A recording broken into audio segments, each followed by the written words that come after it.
Christians. And my brother or sister here says, so God created most of creation for hell. It appears so.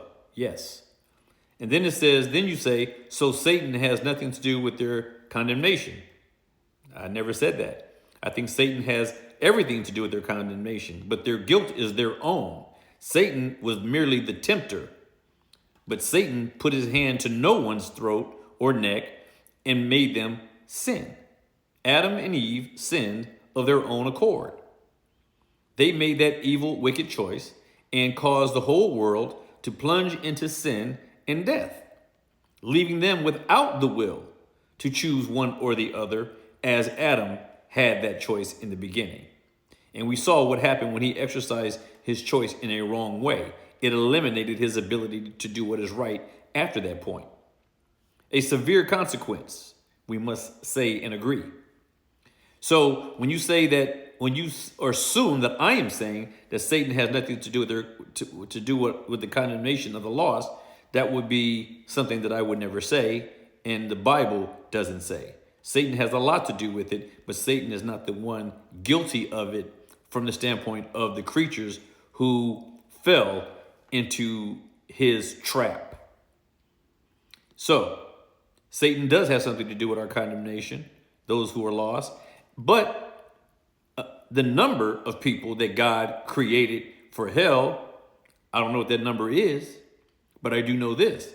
It appears from throughout Scripture that it is evident that out of the mass of mankind, there will be a small flock that is chosen in him to be saved, and they were chosen in him to be saved from before the foundation of the world, modeled after the nation of Israel, whom God picked because they were the smallest of all the nations. They were the one nation who could never brag about victory in any regard, because they were so small and weak compared to the other nations who were large and stronger. So he picked the smallest nation because when he shows himself strong on their behalf against the other nations, no one would have any doubt on either side, either the Israel side or the nations that they conquered. No one would argue with the source of their victories, which was God, because they were weak and they were small. So that same figure, or that active figure, rolls over into this new covenant age where God's people, Gentile and Jew alike, they are smaller in number than the rest of the world. So the answer is, in my opinion, yes. God created most of those who were born, and they would perish.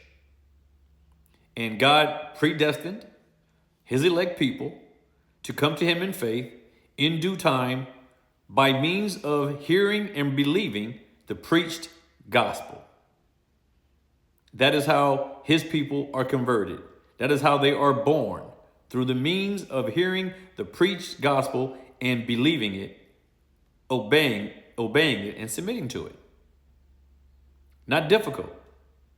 So the issue is not really, though, about the numbers. The issue is about our being obedient in preaching to everyone. Be provoked and be persuaded.